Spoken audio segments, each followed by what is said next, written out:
Assalamualaikum dan salam sejahtera kepada semua pelajar SK Sungai Batu.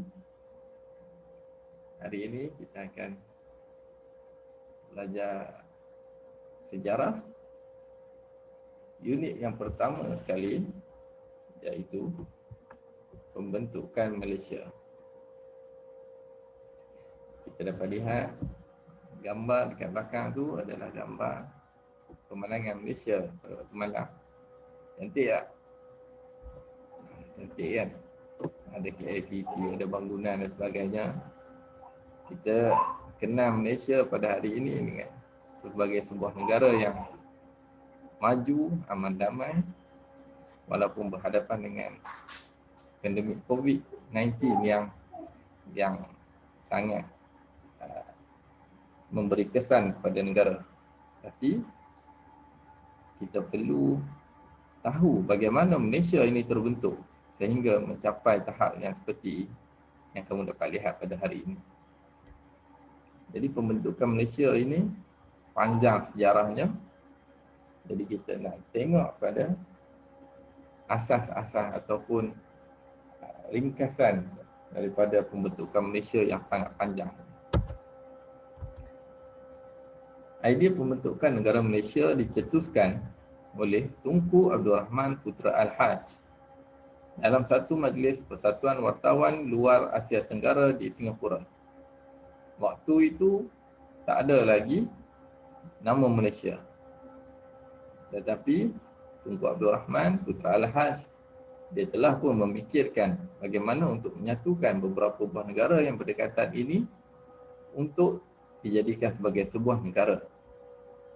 Dan ideanya telah pun disuarakan semasa Majlis Persatuan Wartawan Luar Asia Tenggara di Singapura yang bertarikh pada 27 Mei 1961. Tarikhnya ialah 27 Mei 1961. Sebelum pembentukan Malaysia, tanah air kita ini dikenali sebagai Persekutuan Tanah Melayu sahaja. Persekutuan Tanah Melayu ini ialah Semenanjung Malaysia sahaja. Pembentukan gagasan Malaysia ini melibatkan beberapa buah negara, iaitu Tanah Melayu, Singapura, Borneo Utara, Brunei dan Sarawak. Ini adalah beberapa buah negara yang telah pun dijemput untuk menyertai gagasan Malaysia ini supaya menjadi sebuah negara yang disebut sebagai Malaysia. Kalau kamu dapat lihat pada buku teks kamu muka surat 2 dan 3 telah pun dinyatakan sedikit tentang pembentukan Malaysia. Gambar yang kamu dapat lihat di belakang itu ialah gambar Tunku Abdul Rahman semasa dia berucap dalam majlis tersebut dan dia menyatakan hasratnya untuk membentuk sebuah negara Malaysia. Mengapa perlunya pembentukan Malaysia? Kenapa tak terfikirkan kamu? Kenapa Malaysia ni perlu ada? Kenapa tidak hanya tanah Melayu? Jadi kita akan lihat apa sebab-sebab yang menyebabkan Malaysia ini perlu dibentuk. Sebab yang pertama ialah untuk menjamin keselamatan negara. Waktu itu, komunis sangat kuat menyerang Asia Tenggara dan Singapura dan Sarawak sedang teruk diancam oleh komunis. Sarawak dipilih oleh komunis untuk menjadi negara komunis bagi menyebarkan pengaruhnya di Asia Tenggara. Dan Sarawak pada waktu itu tidak mempunyai ketenteraan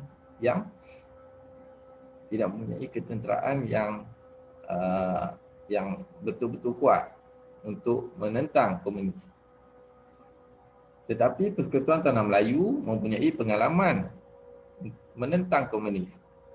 Sebelum kemerdekaan, Tanah Melayu telah pun menentang komunis bersama-sama dengan British dan menang untuk mengusir komunis. Jadi Persekutuan Tanah Melayu ada pengalaman yang sangat luas untuk membantu negara-negara lain yang sedang diancam oleh komunis. Sebab yang kedua ialah untuk memajukan sosioekonomi. Apabila Malaysia dapat dibentuk, ia akan dapat meningkatkan permintaan pasaran barangan tempatan dan juga akan menarik pelabur luar dan juga memajukan taraf hidup rakyat. Apabila kita bergabung, kita ada banyak barang yang boleh kita dagangkan, kita punya market kita lebih luas dan dia akan menarik perhatian pelabur-pelabur luar untuk datang melabur di sebuah negara yang besar. Seterusnya, dia dapat mencapai keseimbangan kaum. Pembentukan Malaysia dapat membentuk keseimbangan antara pelbagai kaum daripada pelbagai kaum yang ada di Sarawak, di Sabah dan juga yang ada di semenanjung tanah air Malaysia. Jadi dengan kepelbagaian kaum-kaum ini membentuk sebuah ekosistem yang sangat menarik yang ada pada Malaysia yang tidak ada pada negara-negara lain. Apakah faedah terbentuknya gagasan negara Malaysia? Apa faedahnya? Tadi kita tengok sebab, sekarang kita tengok faedah. Faedah yang pertama ialah manfaat keselamatan dan keamanan negara. Apabila Malaysia ataupun semenanjung Tanah Melayu ini telah ada pengalaman, dia dapat membantu negara-negara lain yang saya sebut tadi untuk menentang komunis. Seterusnya, pemantapan ekonomi negara. Semakin besar sebuah negara itu, semakin mantaplah ekonomi negaranya.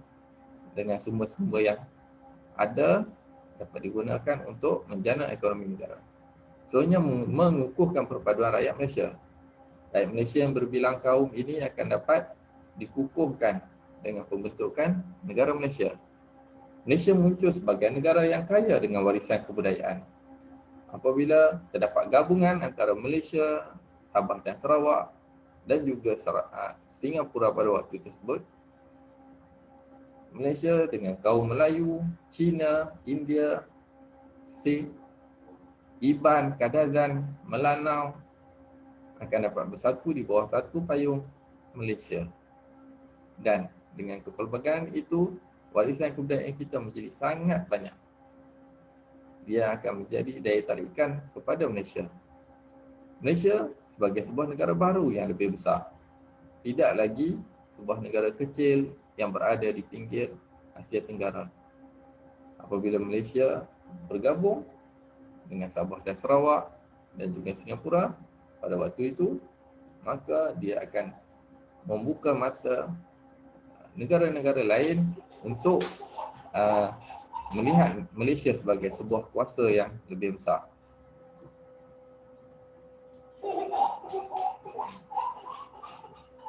Sejarah pertumbuhan Malaysia pada 16 September 1963 bermula pada 27 Mei 1961. Okey, kamu dapat lihat dekat dalam buku teks kamu boleh rujuk pada muka surat 4 dan 5. Pada muka surat 4 dan 5, pada 27 Mei, Perdana Menteri pada waktu tersebut, Tunku Abdul Rahman, dia telah menyatakan rancangannya untuk membentuk Malaysia yang terdiri daripada Persekutuan Tanah Melayu, Singapura, Brunei, Sabah dan Sarawak ke dalam satu bentuk kerjasama politik.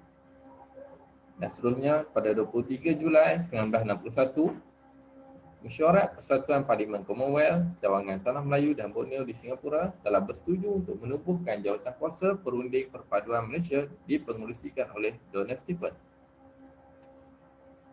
Okay. Apabila Tunku menyatakan hasratnya, tidak terus perkara itu akan berlaku. Perlu banyak rundingan-rundingan daripada banyak pihak yang perlu dijalankan supaya idea itu terlaksana. Oleh itu, pada Ogos 1961, mesyuarat yang pertama Jawatankuasa Perunding Perpaduan Malaysia atau JPPM diadakan di Sabah. Seterusnya, pada 18 hingga 20 Disember 1961, mesyuarat kedua Jawatankuasa Perunding diadakan di Kuching, Sarawak. Mesyuarat ini diadakan untuk melihat pandangan daripada Sabah dan juga Sarawak. Pada 6 dan 7 Januari 1962, mesyuarat ketiga Jawatankuasa Perunding Perpaduan Malaysia diadakan di Dewan Perundingan Negeri Selangor, Kuala Lumpur. Suruhanjaya Kobak telah ditubuhkan bagi meninjau pandangan penduduk negeri-negeri di Borneo Utara atau Sabah dan Sarawak. Suruhanjaya itu dianggotai oleh 5 orang ahli, iaitu Lord Kobak, Datuk Wong Po Ni, Muhammad Ghazali Syafi'i, Sir Anthony Abiel dan Sir David Watterson. Mr. H. Harris bertindak sebagai setiausaha. Pada 17 Januari inilah Suruhanjaya Kobak telah pun diwujudkan untuk melihat referendum ataupun pungutan suara rakyat berhubung dengan sesuatu dasar politik. 3 dan 4 Februari 1962, mesyuarat keempat Jawatankuasa Perunding Perpaduan Malaysia. 21 Januari 1962, laporan Suruhanjaya Kobak telah disiapkan dan dikemukakan kepada Kerajaan British dan Kerajaan Persekutuan Tanah Melayu. Pada Julai 1962, satu kata sepakat dicapai oleh Perdana Menteri Persekutuan Tanah Melayu Tunku Abdul Rahman dengan Tuan Harold Macmillan, Perdana Menteri British, untuk mengadakan rundingan. Jadi rundingan itu dibuat di mana? Rundingan itu dibuat di London. 9 Julai 1963, perjanjian penting telah ditandatangani ini di Pejabat Perhubungan Commonwealth di Melbourne House, London. Perjanjian Perumbuhan Persekutuan Malaysia telah ditandatangani oleh wakil-wakil Kerajaan British, Persekutuan Tanah Melayu, Sabah, Sarawak dan Singapura. Pada Ogos 1963, pembentukan Malaysia ini mendapat tentangan yang hebat daripada Indonesia dan Filipina. Oleh itu, Malaysia, Indonesia dan Filipina bersetuju mencari penyelesaian dengan bantuan PBB. Wakil PBB telah datang untuk meninjau pandangan penduduk Sarawak dan Borneo Utara dalam pembentukan Malaysia. Tinjauan menunjukkan majoriti penduduk Sarawak dan Borneo Utara menerima idea pembentukan Malaysia. Jadi Sabah dan Sarawak ini dia menjadi rebutan juga oleh negara Indonesia. Jadi Indonesia dan juga Filipina merebut Sabah dan Sarawak.